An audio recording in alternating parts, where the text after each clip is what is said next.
Hello, class. Welcome back to History 1301. We're gonna do Chapter 8 today. Securing the Republic, 1791 to 1815. This is a really interesting chapter, uh, more or less because it kind of picks up where it left off in Chapter 7 with this rise of these political. I guess back then in Chapter 7, before 1790s, before the 1791 uh, starting point here.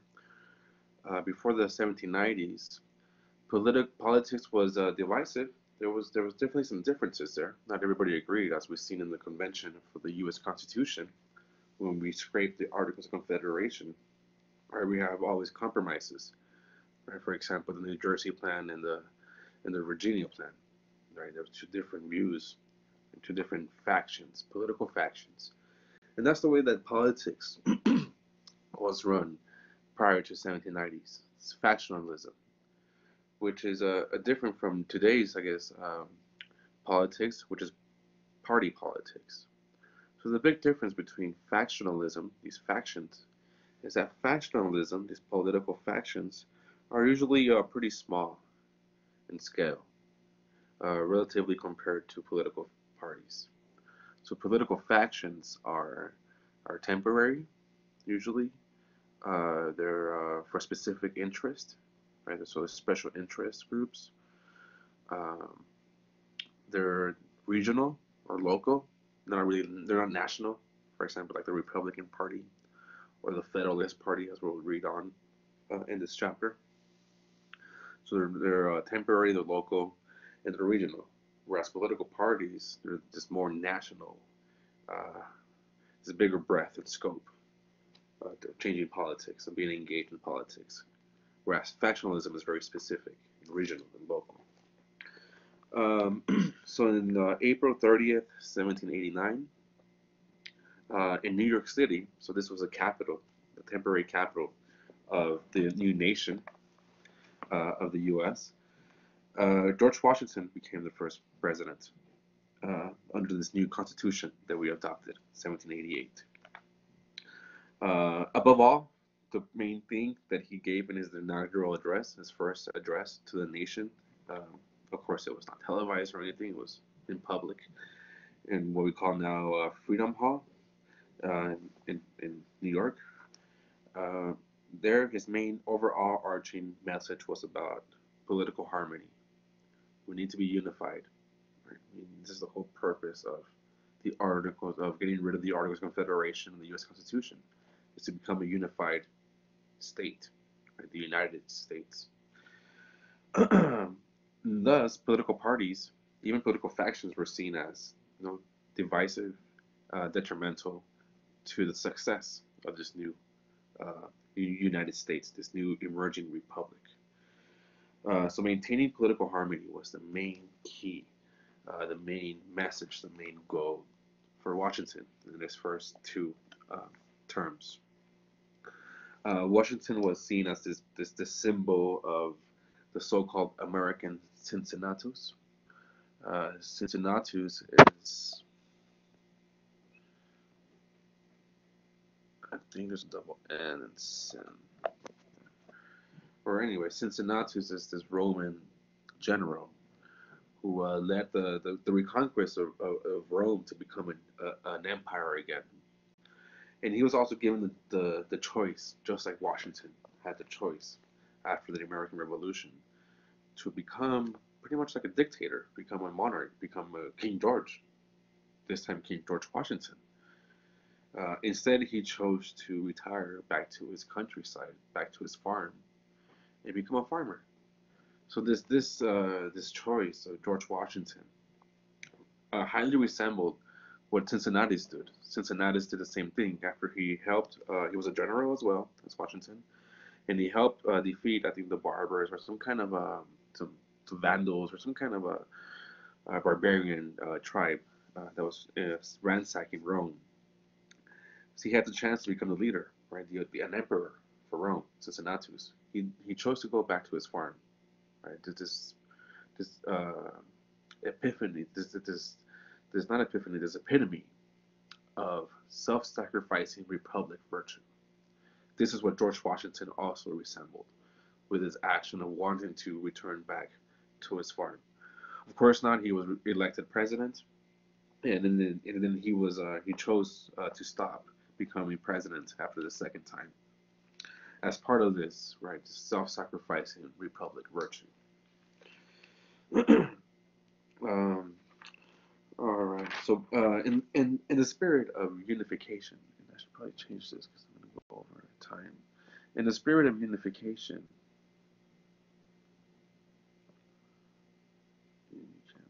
oh wow, George Washington uh, collected very different political views in his cabinet. So you have Thomas Jefferson, who's a Southerner, uh, becomes a leader of the Republican Party later on. That's secretary. He's a Secretary of State. Um, Alexander Hamilton, complete opposite of Thomas Jefferson. He becomes the leader of the Federalist. He's from New York City, or actually he's from some Caribbean island. I forgot where exactly. And then he lives in New York City. He's all about finance and urban manufacturing. He's a Northerner, so the opposite as Thomas Jefferson. He's the head of the Treasury Department. Also appointed by Washington to the Supreme Court is John Jay, who's also a big Federalist. So he's trying to maintain this political harmony by putting these big, huge, I guess, political figures of the time into his cabinet. Right? John Adams is the ambassador to Britain as well. So Hamilton, let's talk about Hamilton. Hamilton is really interesting. Like I said, he's the head, not just of the Treasury Department, but he's the leader of the Federalist Party. He's all about this fiscal program, like how to run the economy of a new nation. That's his main thing. And keep in mind, he's a Northerner. He's about the North. So his first thing, he has like a five-pronged program. The first I guess you call it the first step, is he wants to fix a nation's creditworthiness. So it's a brand new nation, and nations, they're always borrowing money from each other. They borrow loans from other places. And just like us, we have a credit score. Nations also have a credit score, more or less. Of course, it's not like a number, but it's just basically the trust that other nations have that you're going to repay their loans. And this is a new nation that had no trust whatsoever with nobody. So Hamilton wanted to rebuild that trust.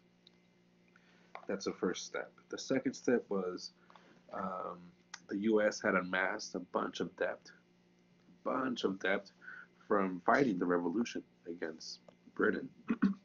And each state was responsible for their own debt. And each state had different consequences. For example, Virginia was pretty much able to pay off completely its entire debt, whereas Massachusetts was not. Right, he was even incurred more debt because of interest. Right, so Hamilton, right, was like, you know what, we should just create a whole new national debt. Right, there's going to be not the states are going to be in debt, but the nation is going to absorb the state's debt into one big national debt. So you can see how this would be unfair for like Virginians who had paid off their debts, and like people like from New York or Massachusetts or from these New England colonies that hadn't paid off their debts at all as a form of protest. Right? It seems as unfair of why we should also pay our taxes to help you pay your debt, because now it's national debt. So that was the second step. So what I'm trying to get at is this is pretty controversial stuff. What Hamilton is proposing, especially for someone who's a Southerner like Jefferson or James Madison. Anyways, the third step is to create a Bank of the U.S., this whole national private corporation. Essentially what we have now, the Federal Reserve, basically. A whole big national bank was in charge of printing money for the whole nation, one currency. depending, leveraging the interest rates, um, and loaning even money to the U.S. government whenever it needs it or not. And this is supposed to be run by it's a private corporation, run by private individuals, shareholders, who invest money in this, and they're supposed to get some kind of return as well, some kind of profit. So it's supposed to be meager profit, but we could argue about that. So this is the Bank of the U.S., of the United States. This is the third proposal of Alexander's fiscal program.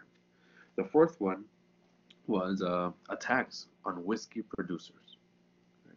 And this wasn't because Hamilton was like this anti-alcohol or anti-whiskey proponent. It was because he just wanted to help pay off this national debt.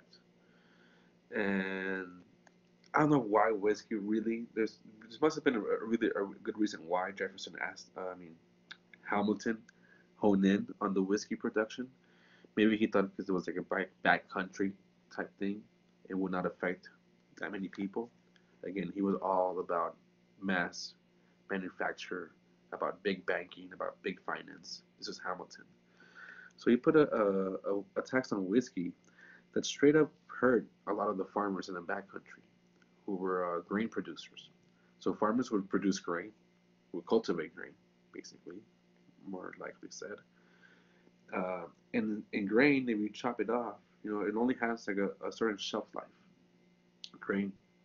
But once you distill it into whiskey, it can last you a pretty long time, much longer than grain, like in a bundle or something, or in flour. Right? So a lot of these grain farmers would do that, would turn their grain instead of letting it rot and then sell it, they would just turn it into whiskey. And this tax on whiskey, specifically on whiskey, seemed to hurt all these farmers in the backcountry. And so this caused a split between Hamilton and Jefferson, between the Federalist and the Republican Party at this time period. The last program of Hamilton's fiscal vision, was the imposition of the new tariff, right? A new tax on imported goods. This was to protect this manufacturing that was happening in the North, right? This manufacturing that was happening in Kentucky, New Jersey, or in Massachusetts. These big manufacturing, industrializing cities really would not really, it would really affect the South because they need to import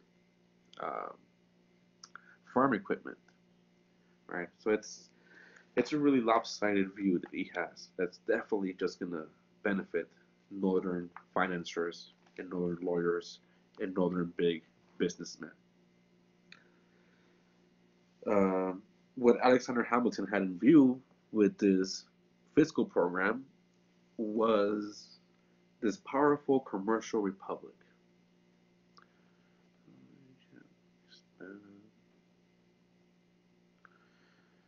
All right. He thought that the republic, the view of the nation, right? The nation's future, basically, the legacy of the revolution and the survival of American freedom. These three things depended on this powerful commercial republic. Thus, we need to protect and incentivize big business and big finance corporations and banks. Right? It's all about banking and manufacturing for Hamilton. Of course, New York City is one of the main finance capitals, even in today's world. Back then as well, right? And he is from New York, basically. So you got that. Another thing about Hamilton that he viewed was that because we are this commercial republic now, or we should become a commercial republic, the growth of the U.S. should be based on commerce, capital. And Great Britain is our main trading partner. We should align ourselves with Great Britain more than with any other empire, specifically the French. So Great Britain and the France right now, at this time period, 1790s, they are duking it out. They're at war right now. And we're being dragged into those European wars again. And we're trying our best to maintain neutrality. And that's one of the reasons why we have rise of these political parties. Right? We have very reasons why. But one of the reasons is this people were either siding with Great Britain or with France, and you create different political parties depending on who you trust, either France or Great Britain. For example, Thomas Jefferson was very sympathetic to the French, whereas Hamilton was not. He was all about Britain. Um, so the big supporters of Hamilton and the Federalists and his fiscal program, this view of the powerful commercial republic, were financiers, of course, like big businessmen, manufacturers, merchants, lawyers. Basically, this is what Hamilton said: the rich, able, and the well-born are the ones that are supposed to run the country. The rich, the able, and the well-born are supposed to run the country. Right? He was afraid of popular democracy. He pretty much thought that if you give too much democracy to the hands of ordinary people, that it would turn into anarchy and licentiousness. That's one of his words to use. That it was anarchy if you give too much power to ordinary people.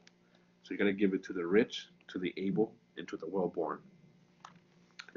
So let's turn to the other side, the other political party that arose during this time period in the 1790s, and that was Thomas Jefferson's party, the Republicans. Right? So you have Thomas Jefferson as a leader. You also have James Madison, a big political figure who supports the Republican cause. And a totally different party from the Republican Party today, but that's the same name. So again, Thomas Jefferson was the Secretary of State under the Washington administration for 8 years, basically. And his whole view was about not a powerful commercial republic as Hamilton, but a republic of independent farmers, the yeomen, right? A republic of these independent farmers that you need land, right? So he was okay with democracy being hinged upon uh, the ownership of land, having the qualifications of land ownership as of being able to vote. He was fine with that because he expected everybody to be a farmer, basically, to own land and work your own land and sustain yourself from that own land. So this yeoman, this independent small farmer, was supposed to be the future of America. The legacy of the American Revolution is that, the yeoman, says Jefferson, contrary to what Hamilton is saying. Right? The way we're going to protect and secure freedom for the future of this nation is by the independent farmer, not the businessman or the banker or the lawyer, but this independent farmer. And we need land. So Western expansion. We need that. We need to avoid connections with Europe, not get entangled with European wars or the trading stuff or whatever. We can do it ourselves, right? We can sustain ourselves. Free trade. There should be no tariffs, no taxes, no nothing. It's all free trade of tobacco, of grain, or whatever, right? So screw your whiskey tax and your tariffs, Hamilton. It should be free trade. That's gonna help the independent farmer. Right? And even though he said no connections with Europe, he was okay with France, basically. Why was this? Because France at the time was going through their own revolution, the French Revolution. And the French Revolution, let's see what year, by 1793, had picked up steam, had turned very violent and very radical. And its Jacobins, led by Maximilian Robespierre. And I've talked about this, Robespierre and the guillotine and the execution of King Louis XVI and his wife, Marie Antoinette. Americans saw this as the revolution over there in France at first. Americans were all about it. They were like, oh my God, like the French, our brothers, they're following our example. The American Revolution, they have this revolution again. But then they got out of control, very violent and bloody. So by 1793, most Americans were like, no, we're not going to agree with this reign of terror that's happening in France. Thomas Jefferson was like, no, you know what, like It might be bloody, yes, I'm not gonna lie. It's definitely getting kind of out of control. But this is a victory to the voice of popular self-government. Right? This is a historic victory. This is an important moment to the progression of popular democracy. So even though Thomas Jefferson didn't necessarily agree with the violence, he totally agreed that power lay in ordinary people. And Hamilton and his cronies in Washington basically were like, no, this is getting out of hand. This is why we need the rich and the able and the born to rule America, because otherwise it would get out of hand, like in France. So Jefferson supported the Jacobins in France, these radical people, just because they were promoting this idea of popular self-government. Again, to Washington, this radicalism was seen as too much. It's anarchy, it's sensuousness.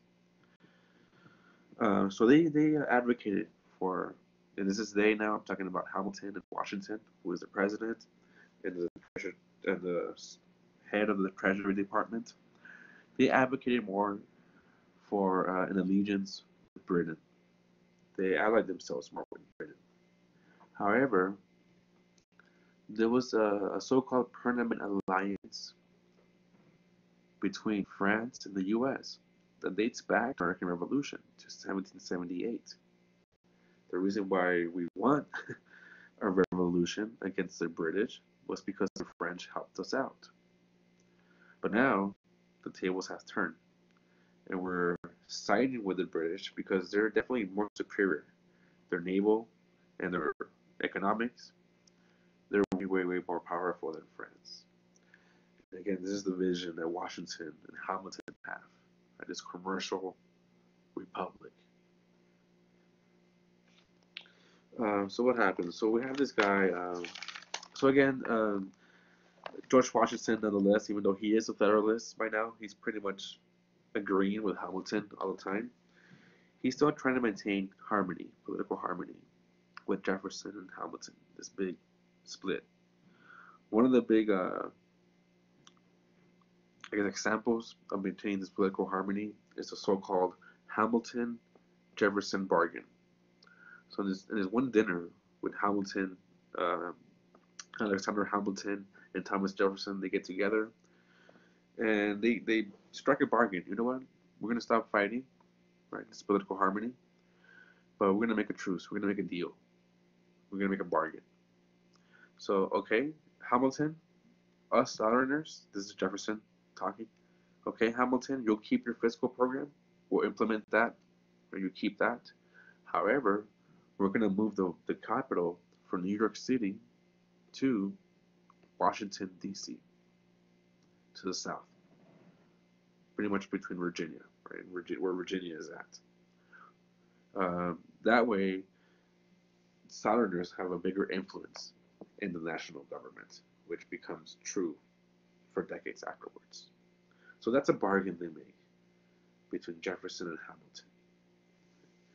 Another bargain, I guess, that's made that Washington makes this time is that Hamilton is telling Washington to not recognize this French government, this French revolutionary government, because they're too bloody, they're too violent. But Jefferson is like, no, we should. This is a good idea. So in order to strike a balance, is that Washington does recognize the French government and accepts this guy Edmond Genet, this French ambassador to the U.S., this envoy to the U.S. However, this Edmond Genet kind of fucks up pretty bad.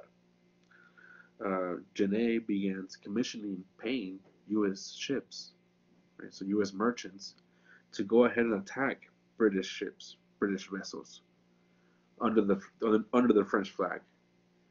But imagine this, right? You're a U.S. ship, you're a U.S. merchant, you're a captain, and you have your own ship. You're American, and this guy Genet gives you like $2,000, and he gives you the French flag. There you go. Go attack British ships.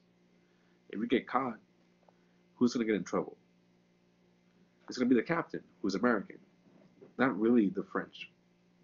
guise, right? The French government, even though you do have the French flag, right? You're sailing with the French flag and you're attacking British ships, but you yourself are an American. So that created problems, right? To this trying to maintain neutrality between this war between Britain and France for Washington. Another problem that was causing Washington's administration was Britain's use of impressment.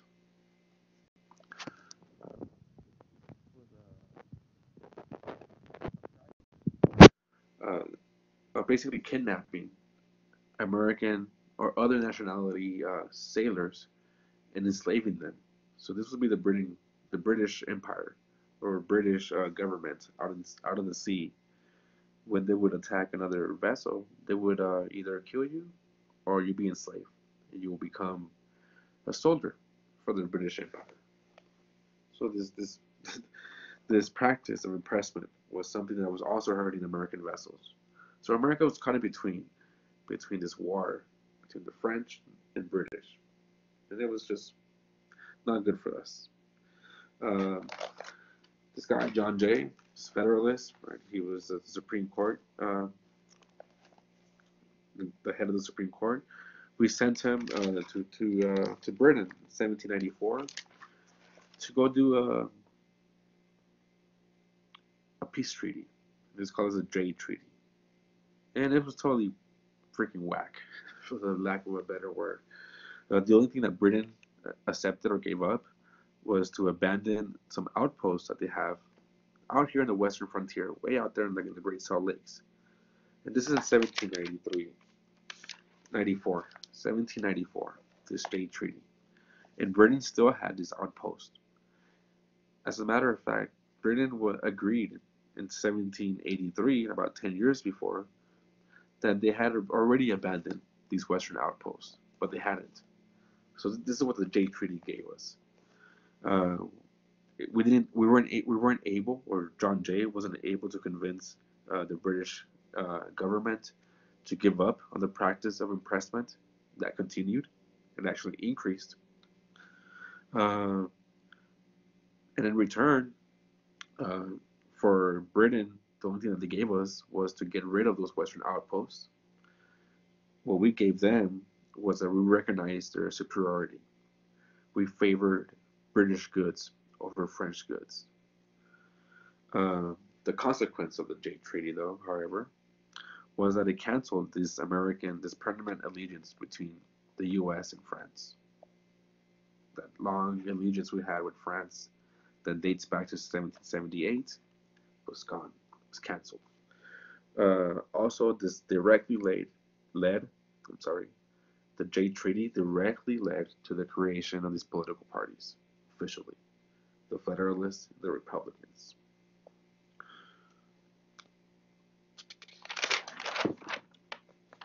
Another important thing that happened was the Whiskey Rebellion of 1794.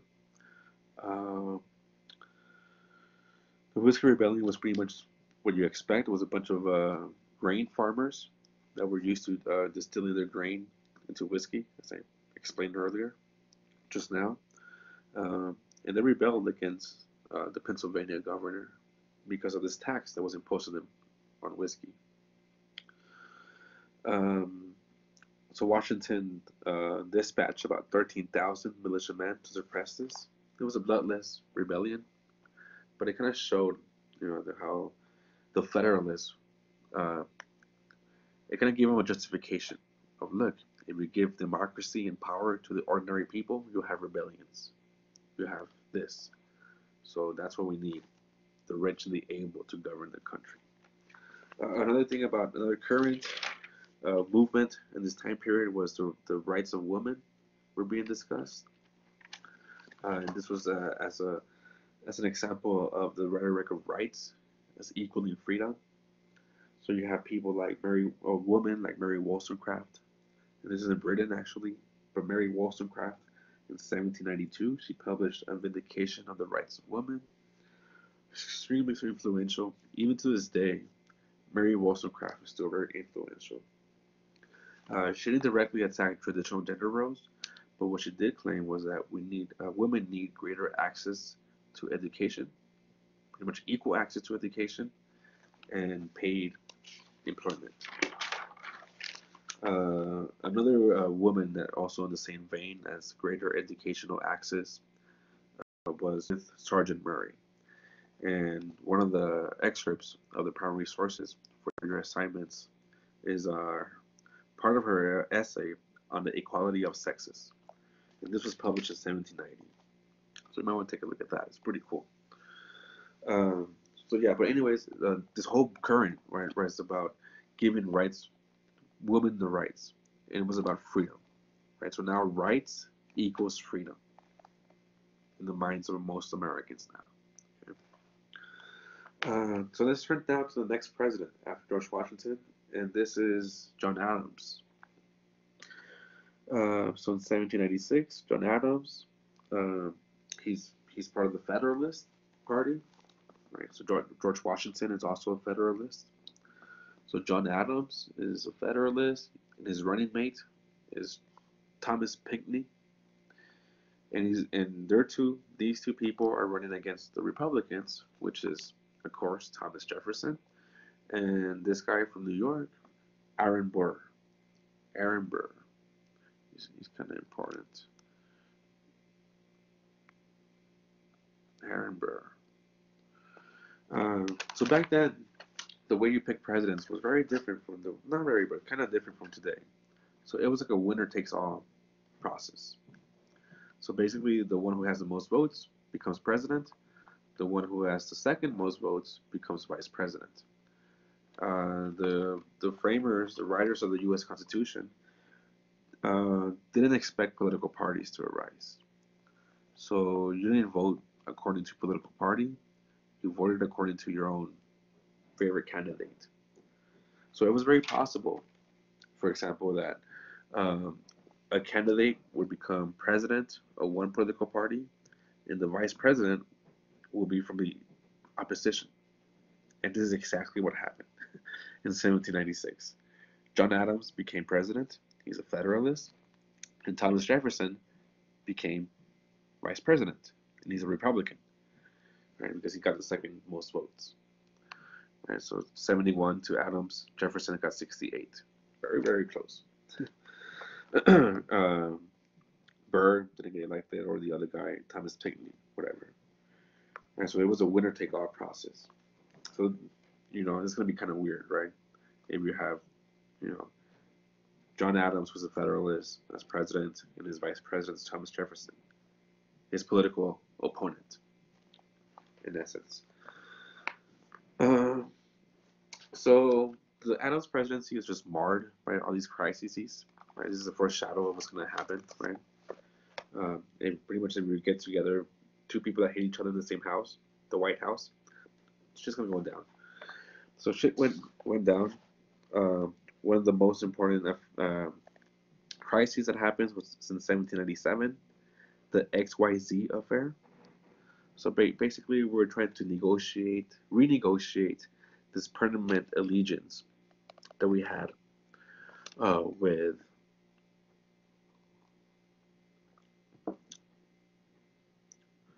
Britain.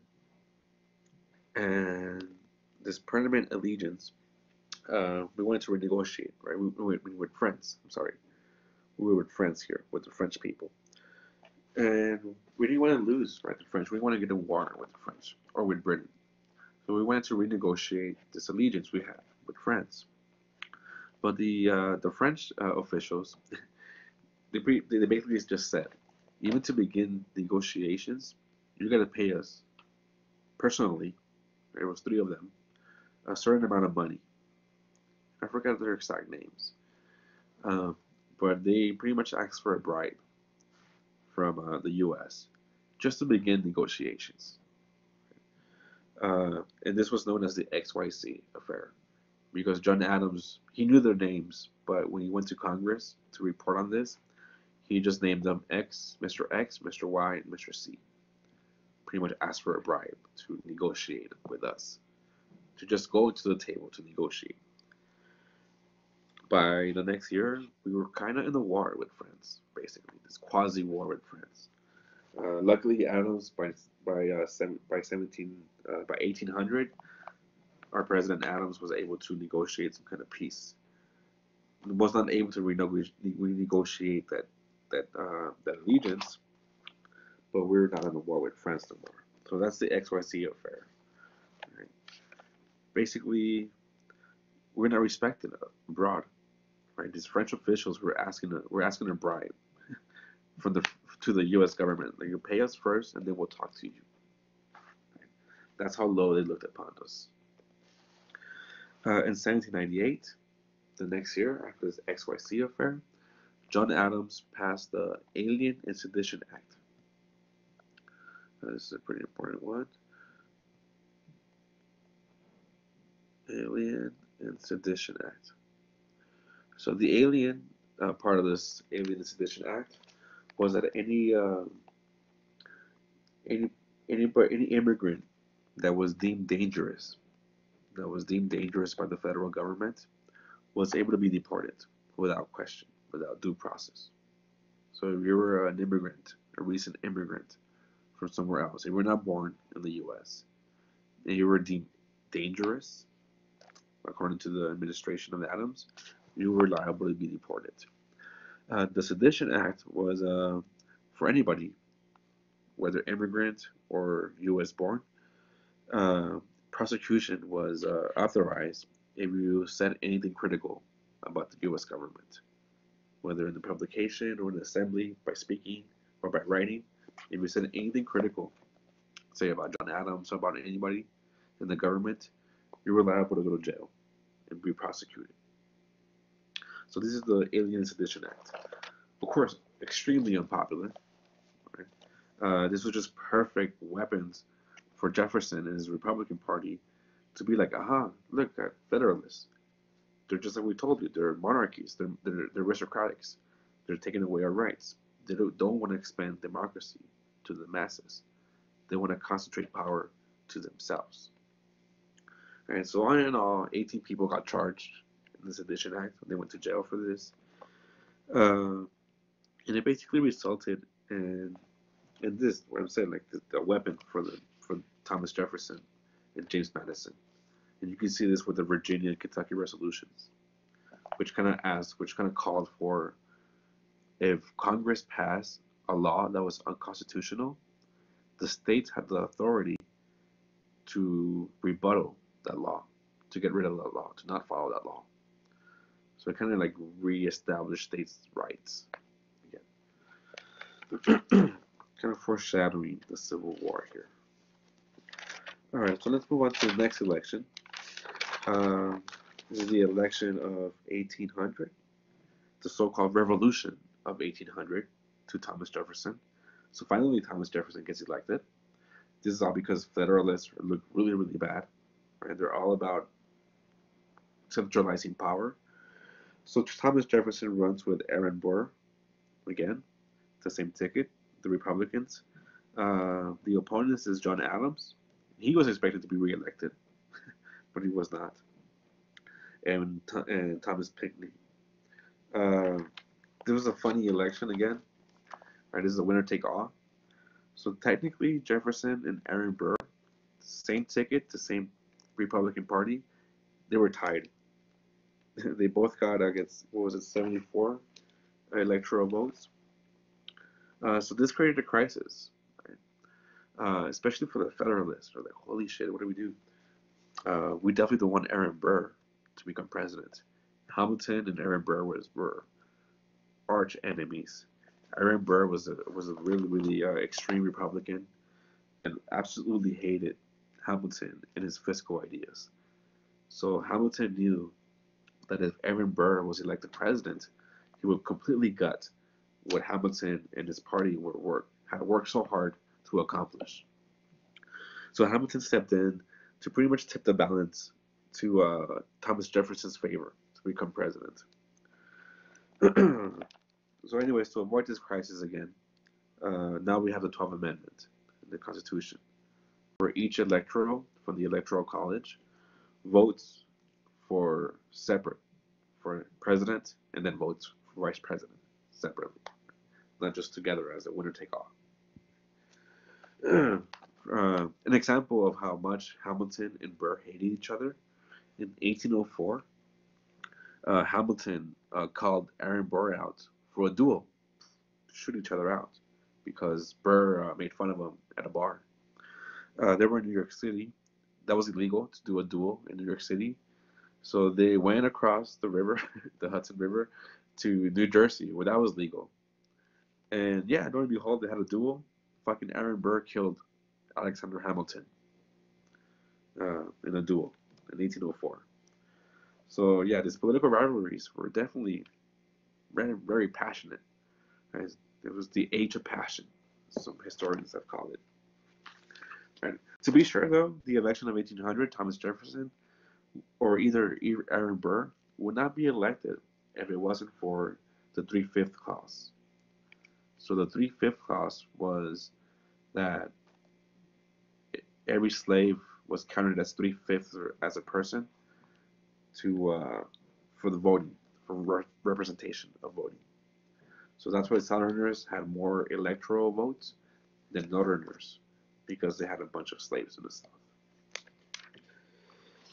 Another important event during this time period in the 1790s, 1800s, or early 1800s, 1810s, was the Haitian Revolution in Saint Domingue, in the Caribbean island of Saint Domingue, of the French Caribbean, the French Empire.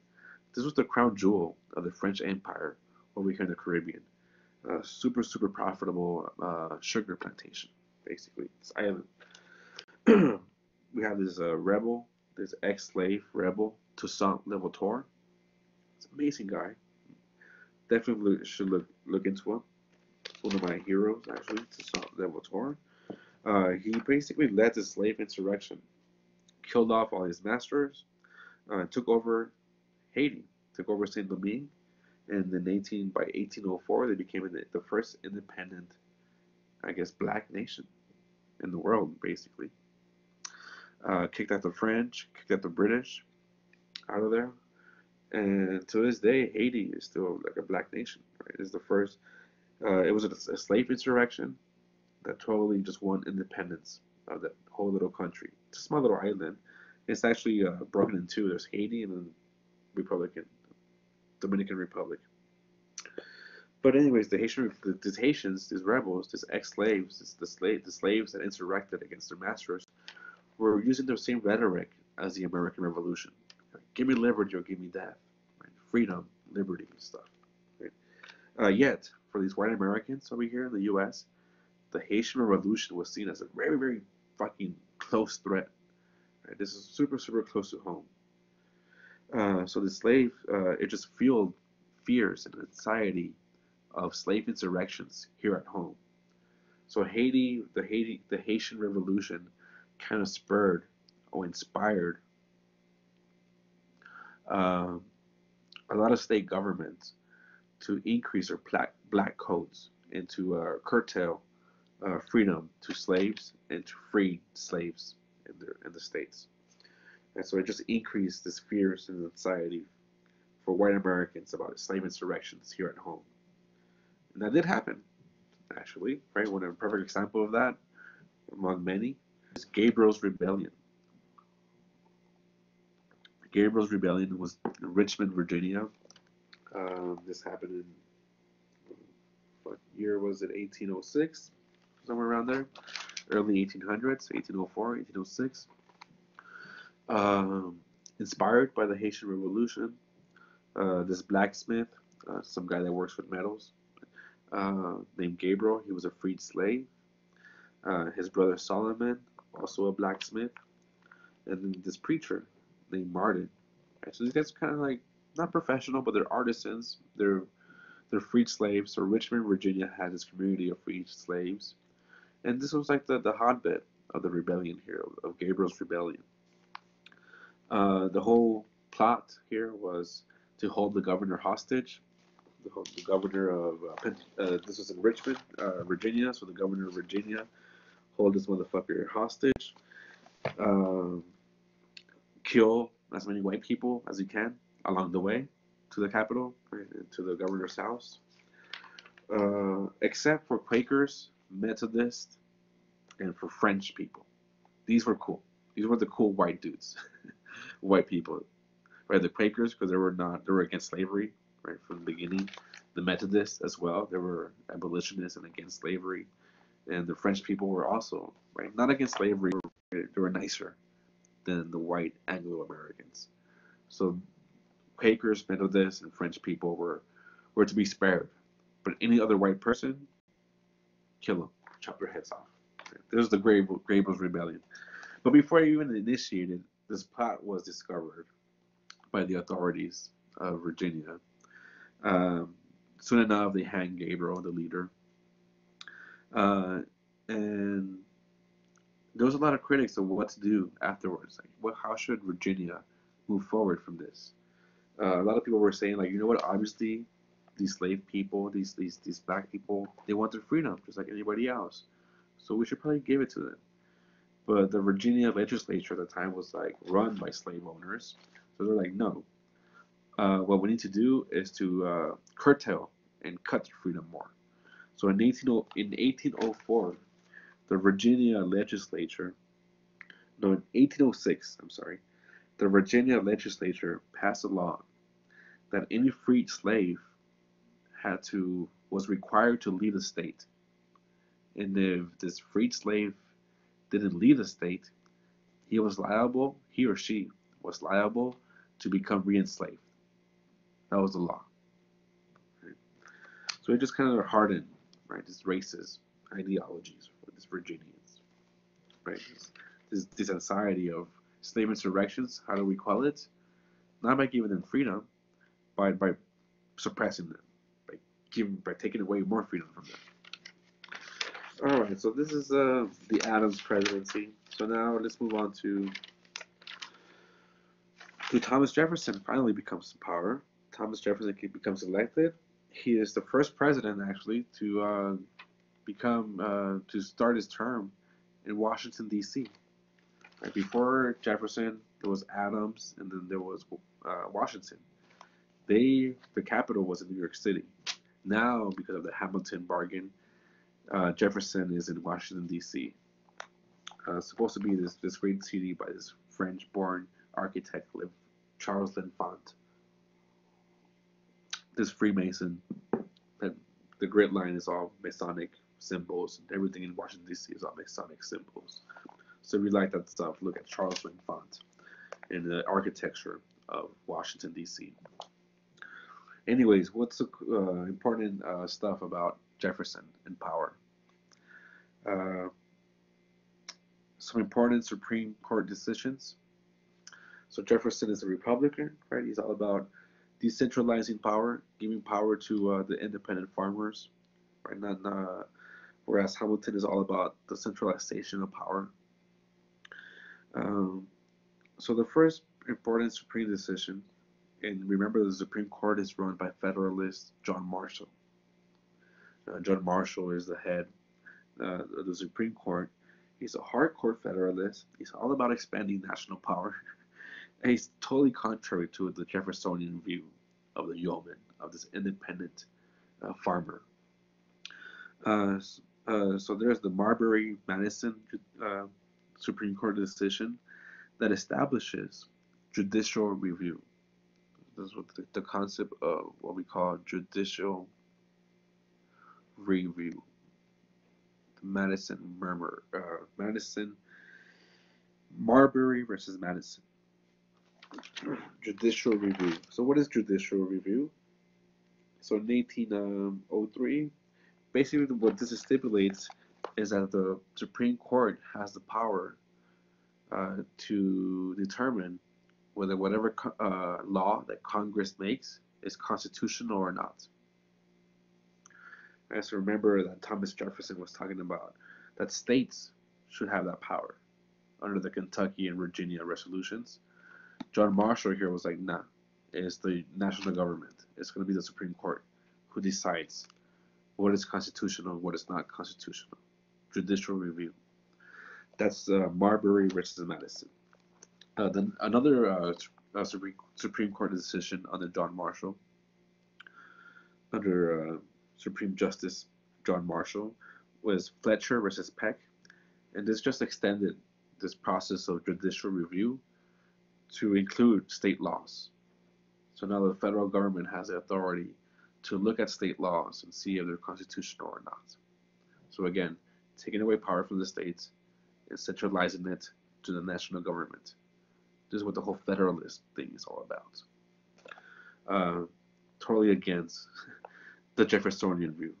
Okay. Another irony in Jefferson, in Thomas Jefferson being the president, right? It kind of goes against his whole view of being this Republican. Is the Louisiana Purchase. Right? So basically, this is an effect. This is a consequence of the Haitian Revolution.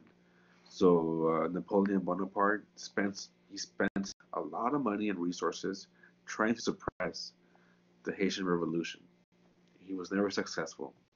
So he was kind of not broke, but he needed money. He basically just wanted to get rid of the other issues of having land in the Americas.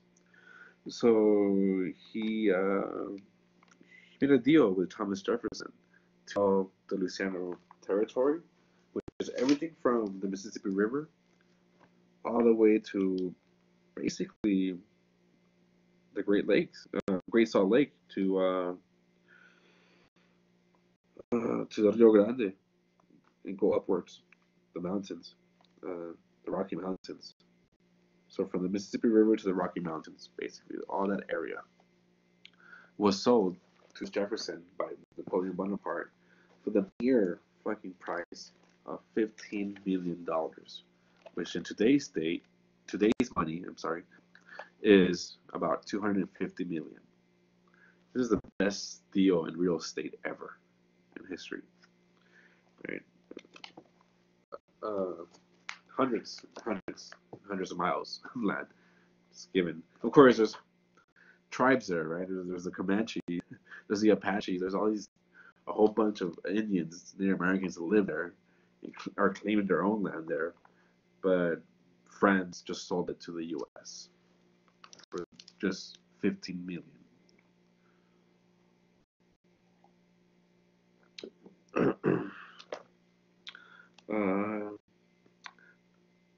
Well, this kind of does go along with Jeff's vision of the farmer of westward expansion, but it goes against his view of limited national power.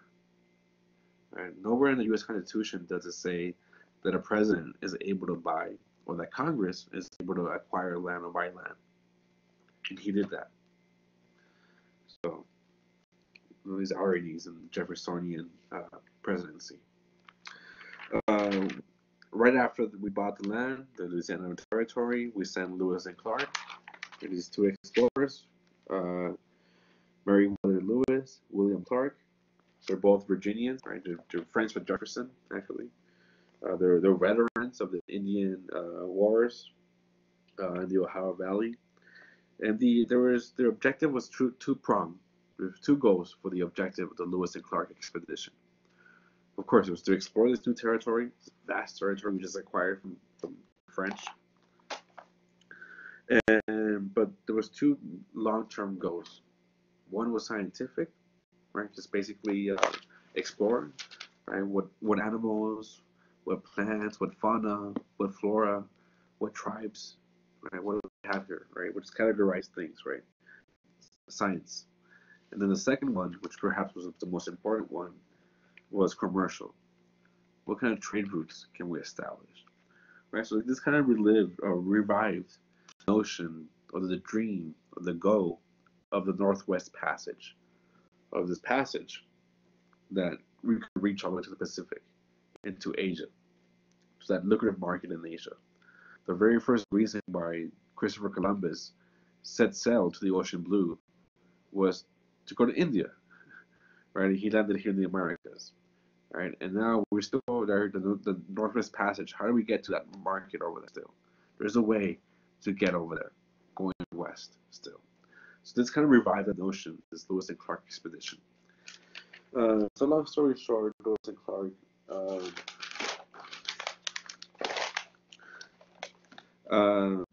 they reach Oregon in November 1805. And they do reach the Pacific ocean. Pretty fucking amazing. It was beyond the purview of the American Republic. This is not Louisiana Territory no more.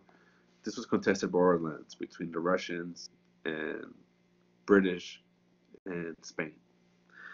But they reached Oregon November 1805, and the only way they were successful, Lewis and Clark, because of this woman, this 15-year-old Shoshone Indian named Sacagawea.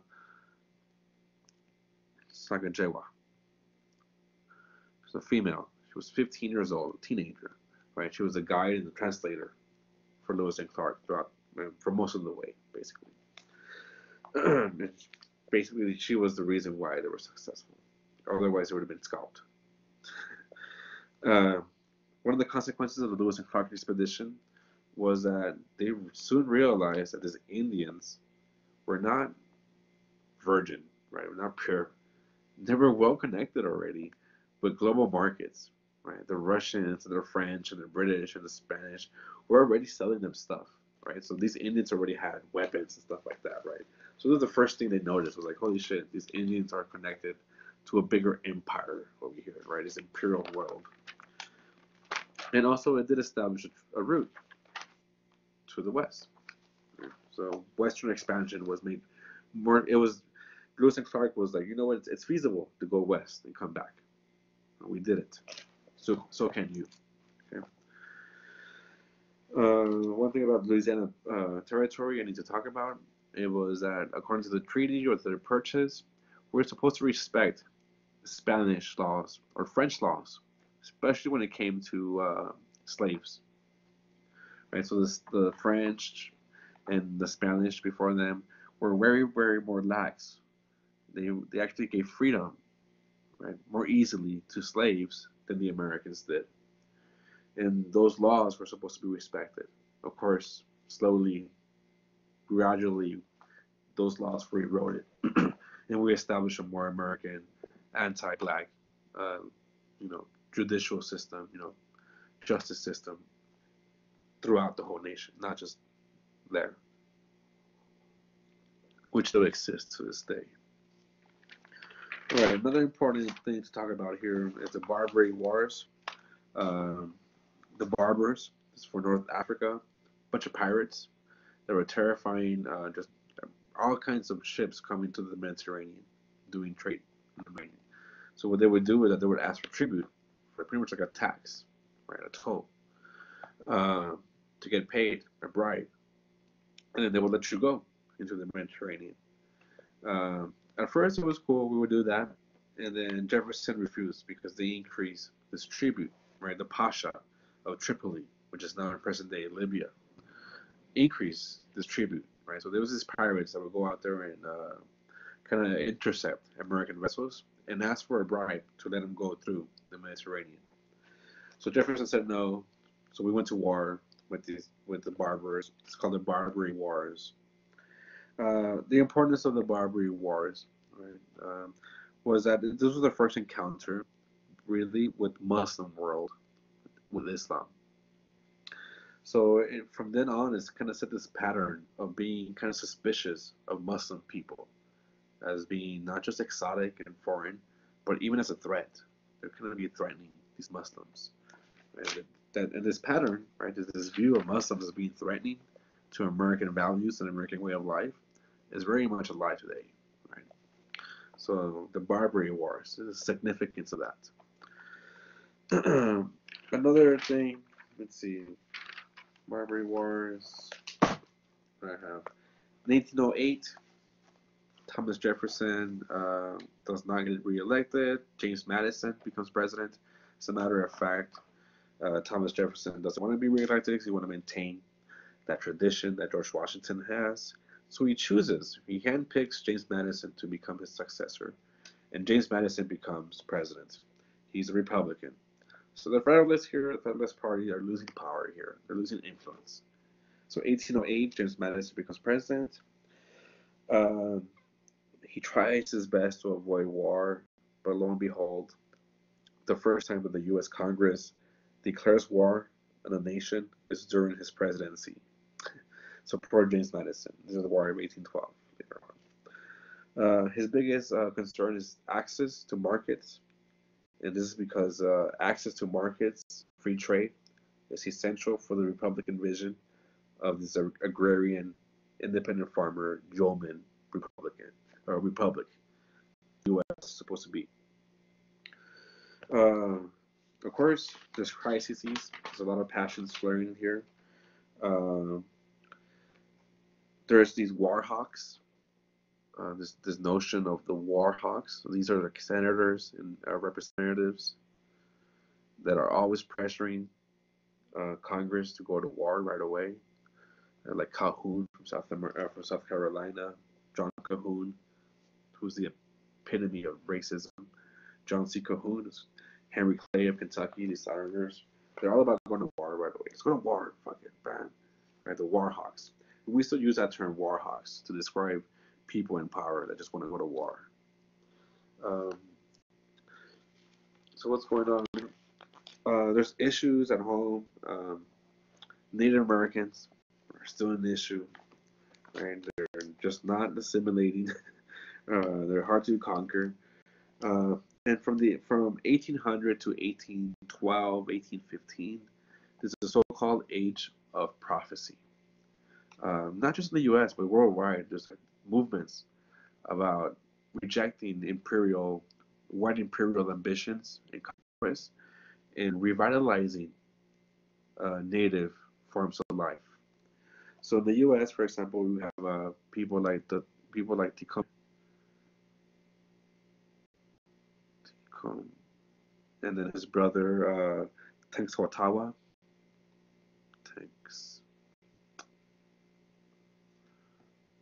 This is an N.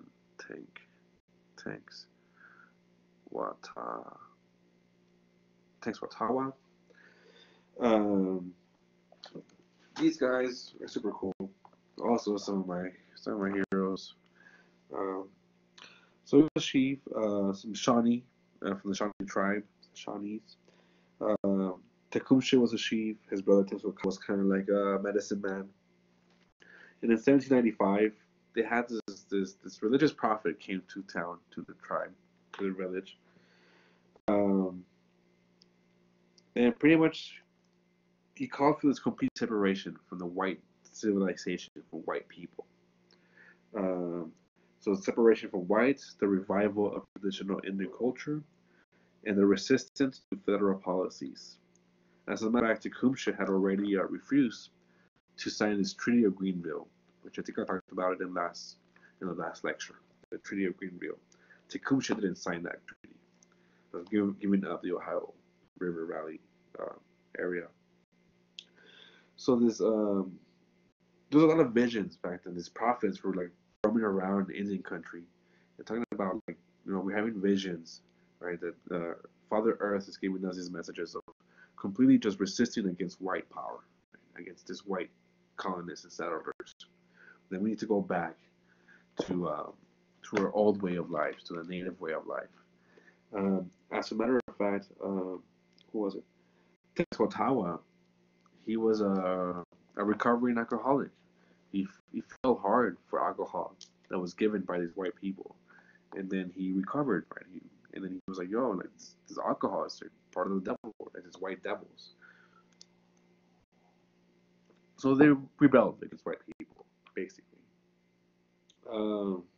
Long story short, right? They created a pan-Indian alliance, with not just Shawnees but different Indian tribes coming together to try to avoid white colonization. But long story short, at the Battle of Tippecanoe, 1811, this movement was pretty much crushed. So no more. There will be pockets of resistances, but no more pan-alliances. This pan-Indian alliances, so many multiple Indians coming together for one vision. At the same time that we're dealing with this Native American problem, we get into war with Britain. There's the War of 1812. One of the causes of the War of 1812 is that Britain has increased practice of impressment. They keep kidnapping our sailors, American citizens, and just enslaving them and turning them into their soldiers. What else is another cause of the War of 1812? Some notes here. Assaults on American shipping by the British also increases. For example, from 1800 to 1810, at least 500 American ships were seized by the British Empire and their soldiers impressed as well. So in June 1812, James Madison asked Congress to declare war on Britain. This is the first time that we officially declare war on any nation. It was Britain, War of 1812. Basically, we lost and won the war. Basically, right? Kind of like a stalemate. To be sure, in 1814, 2 years into the war, Britain invades us and burns Washington, D.C. to the ground.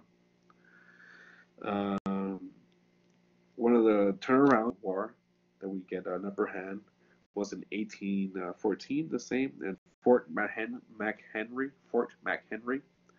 This is where Francis Scott Key writes the Star Spangled Banner. So it's one of the battles that kind of like turns the tide for us. Another important battle was the Battle of Thames. As a matter of fact, in this Battle of Thames, this is near Detroit, right, Michigan, by the Great Lakes. This is Shawnee Territory. In this Battle of Thames, this is where we kill Tecumseh. That's killed here. This leader, this Native American leader, is killed. This is in 1813. The Battle of Horseshoe Bend. This is where we first see Andrew Jackson as becoming a hero. He suppresses the Cherokees and the Creeks, kicks them out of Alabama, and sends them into Florida, which Andrew Jackson will eventually take over Florida as well in the 20s, 10 years from now. But he first does that here in the Alabama. So basically, one of the big consequences of the War of 1812 is that we did get our asses whooped by Britain, but we did establish supremacy and territorial control of all the territory east of the Mississippi. So all that back country that was called the back country, the western frontier that was back then, before the Louisiana Territory, now is firmly in the hold of white Anglo-Americans. The British are not there anymore.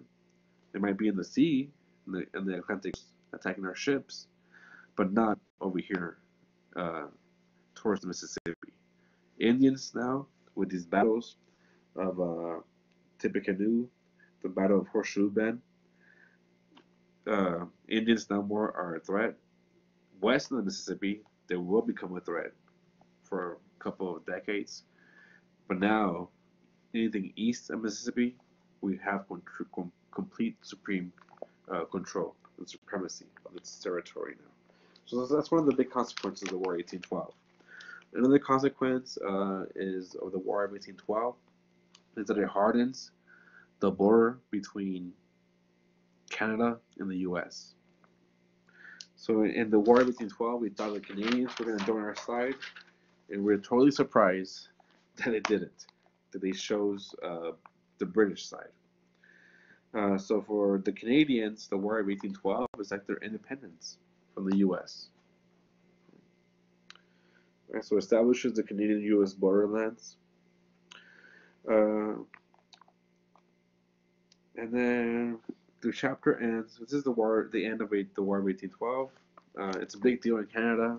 Not really a big deal for us because we really did get our asses whooped by the British. But anyways, right after the War of 1812, we see the complete demise of the Federalist Party. So it was already going down in power and influence, the Federalist Party. But the last, I guess, nail in the coffin is the so-called Hartford Convention.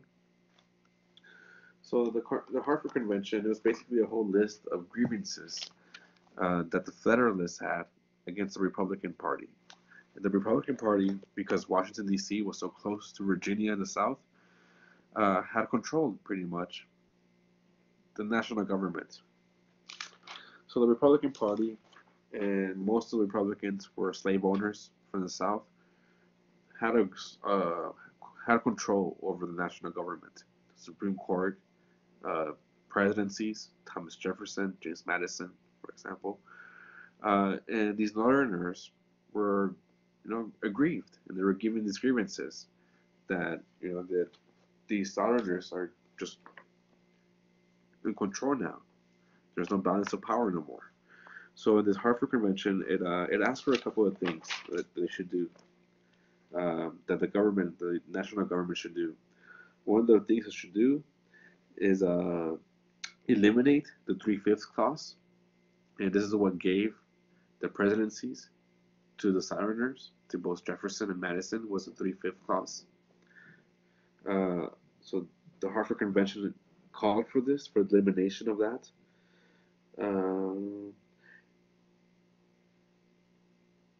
And it also called for more restrictions on trade, so no more free trade. So again, right, complete opposite. This is a Federalist program, see, they wanted to convene. But in the eyes of the press and in the eyes of the popular people, of the masses, the Hartford Convention basically called for a stronger state rights, state authority, which basically was seen as unpatriotic, as not unifying the nation, and as basically calling for secession from the national government. Right? The Hartford Convention was seen as these Northerners were actually the first ones to call for secession, to secede from the Union. So when the Civil War did break out, a couple of years later, a couple of decades later, in 1863, the Southerners were like, you know what? No, we never were against. It's the Northerners who are the ones that are always divisive. Look at the Hartford Convention. Since then, y'all, the North, wanted to control and take away power from us. So the Federalist Party were labeled as lacking patriotism, and they never recovered from this event here. And basically, soon after the Hartford Convention, it disbanded. The Federalist Party disbanded, and it marked the supremacy of Southern politicians in the national government for the next couple of presidencies. All right, so this is the end of this lecture. We'll see you guys next time for chapter. What is it? Chapter 9. And what is chapter 9? Oh, chapter 9 is a market revolution. So we're going into the railroads and telegraphs, and we're going to be industrializing ourselves now. The Industrial Revolution hits home now, chapter 9. So we'll see you then.